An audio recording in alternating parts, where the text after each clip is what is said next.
Good morning, students. So today we are going to start the second chapter of the class 8. The name is Microorganism, Friend and Foe. So this is our third class. In the second and first video, we had discussed about what are the microorganism, and then we discussed about its friendly natures, how they are friendly, how they are beneficial to us.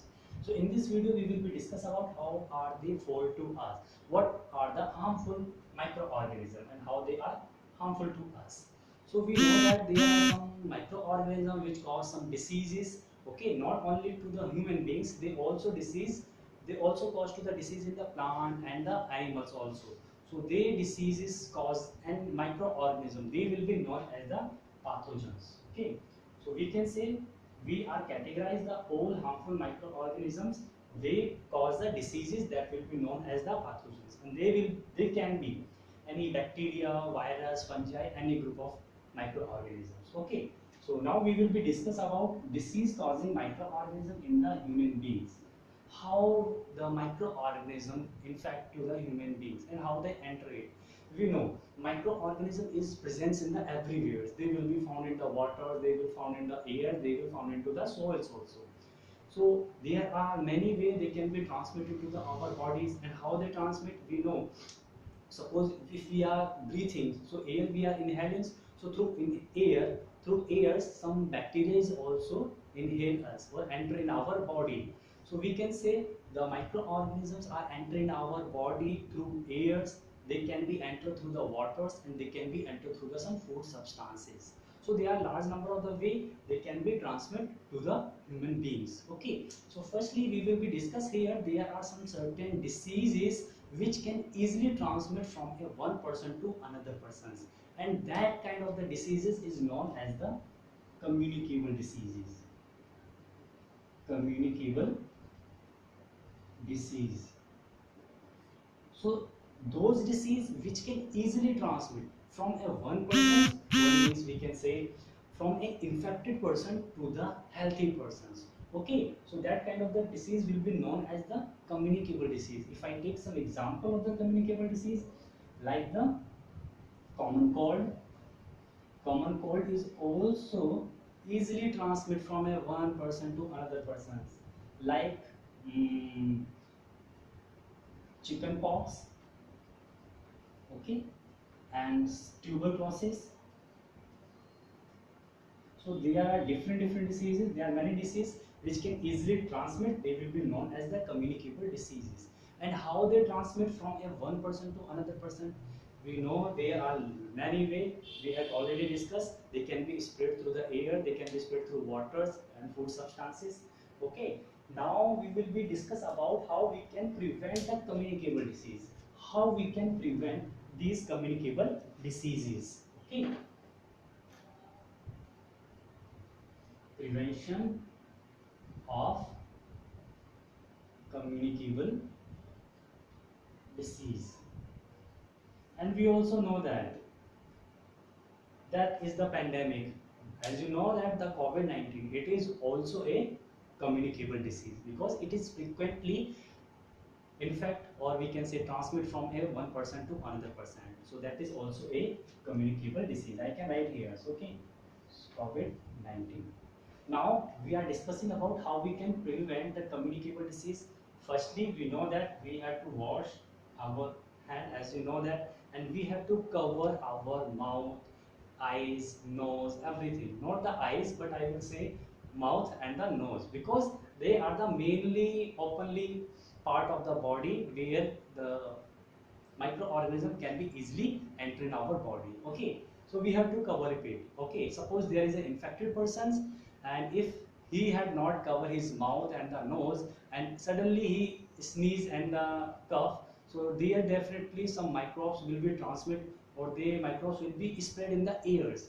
Okay, so they can be inhaled through a healthy person's, so it will be infect its health. It will be affected its health. Okay, so I think you are getting the meaning how we can be prevent the communicable disease through cover mouth and nose with a handkerchief or with a mask, we can say there.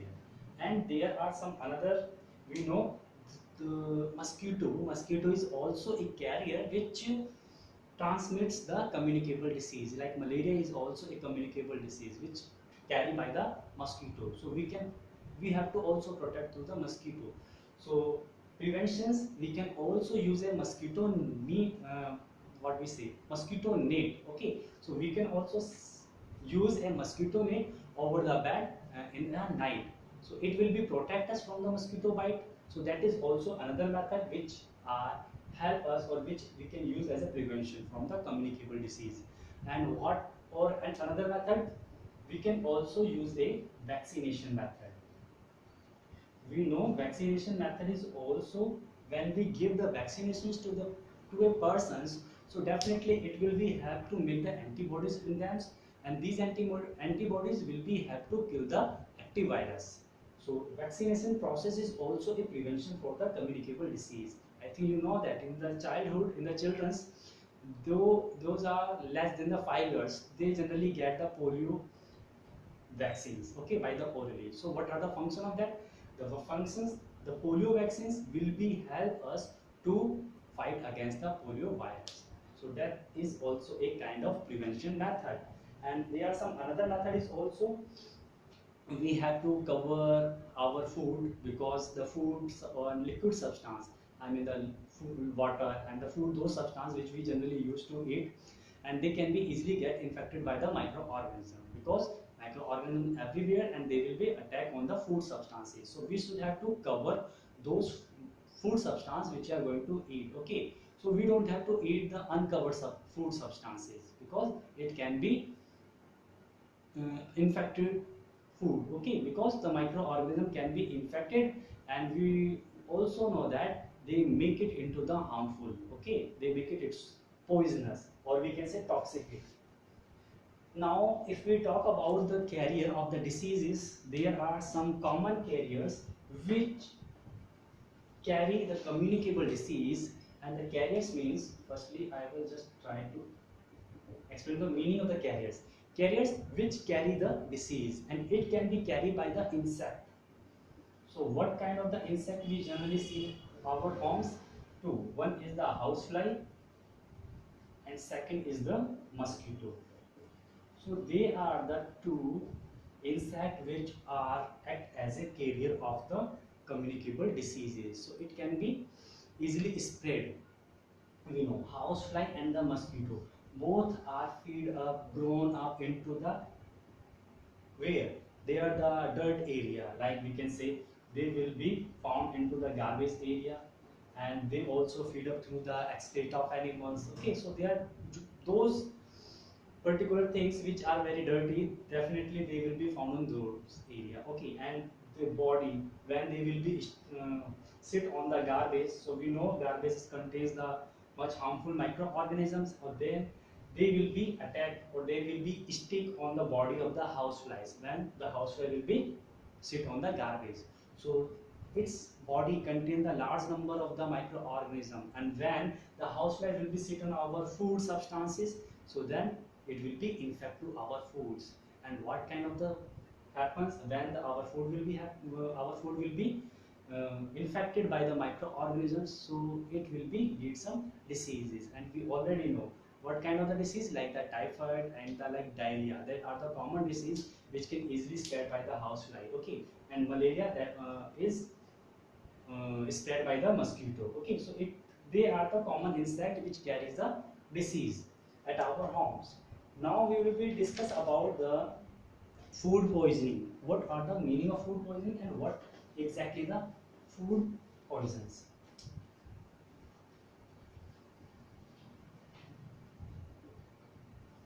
Food poisoning is a disease we get when we eat those substances which are infected or which are affected by the harmful microorganisms. Okay, when the food, suppose there is a bread, okay, I'm just taking it, bread that is infected by the some bacteria.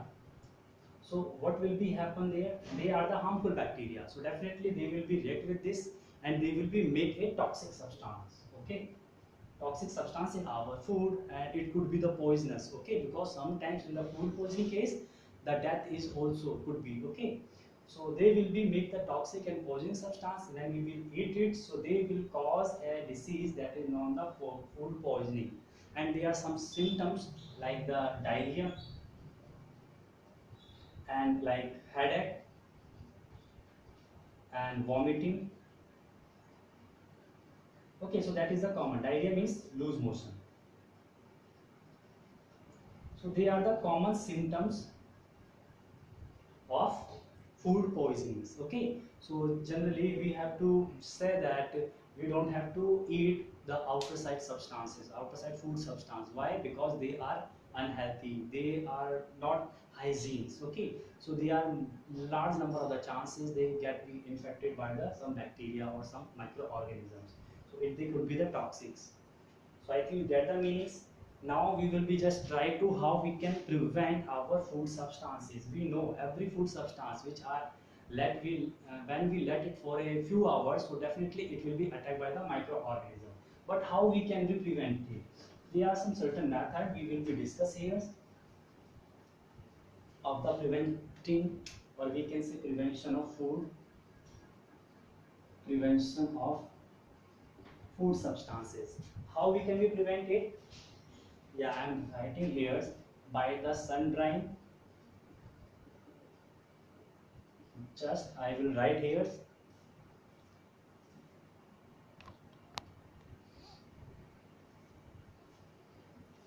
So there we are going to discuss the prevention of the foods. First is the sun drying. So there are some another example like we know that the resin. Resin means the kismis is generally we get from the grapes. Okay, grapes. So kishmish is generally we get through the sun drying process. So what is happening? Suppose there is a grapes. If we will let it for a long time into the sun, it will be start to dry up. So the liquid part, or we can say the water part of the these grapes, that is the grapes. So the water parts will be evaporated from the earth, and then it will be converted into the kishmish. Okay. So what exactly will be happen there? The watery parts will be removed from the earth, so the microorganism they will not be attacked on this, because there are some certain conditions required for attacking a microorganism. So the harmful microorganism they will not be able to attack on these solid substances, so that can be prevent for a long time. So as you know that the kismis can be prevent for the long times comparatively grapes. Okay, so they are not the single example, they are another example. Some the like spinach, methi, they are different type of the green vegetables which we generally use the sun dryings. Okay, so it will help us in the preventing those food substances. In the second, the heating, we know that if we heat some food substance, it can also prevent the our food substance for a long time. Suppose in the case of the milk, we generally give the heat to mix, so it will be prevent for a long time. So, okay, comparison the non-warm heat. If we will heat to the milks, so the bacteria that is present in the milk that will be killed out, that will be destroyed on the high temperatures. If we will give the high temperatures around 100 degrees Celsius, so definitely all the bacteria will be killed out. So it can be prevent for a long time. So, okay, so we generally boil the milk in the early mornings. Okay, so because it can be protect for a long, it can be prevent for a whole day. Okay, so it's generally used for the food substance and the milk process. If we talk about the cooling and the refrigerators, we know that all those substance, all those food substance which we generally made at our homes, so we put it after a sometimes into the refrigerators, because we know the cooling process will help us for the prevention of food, because if the cool the substance, there are harmful microorganism will not be able to attack, or the we can say the attack of the microorganism will be reduced. Okay, so it will take the long times on the growing up large number of the microorganism at the cool surface. So at the cool temperatures, harmful microorganism will not be able to perfectly attack. So it will take the long time. So our food substance can be prevent for a long times. Okay. If we talk about the deep freezing is generally we use in the flesh substance. Flesh substance like meat and fish. Okay, we know that the meat and the fish is transported from one country to another country and one part of the country to another part of the country. So in the transportation of that, it can be take many of days. It can be take the 1 week, 2 week, or more than 1 month if there are transport from one country to another country. So what they generally use to prevent it, so they will be use a deep freezing. They will be put it into the ice. Okay, so it can be prevent for a long time, because in the ice the temperature of this substance, they will be frozen when we will be put it into the deep freezing. So when they will be frozen out, so the microorganism will not be effectively attack on that. Okay, so they can be prevent for a long time. And there are some others like the common salt. Common salt we generally use in the prevention of the like mango and like amla.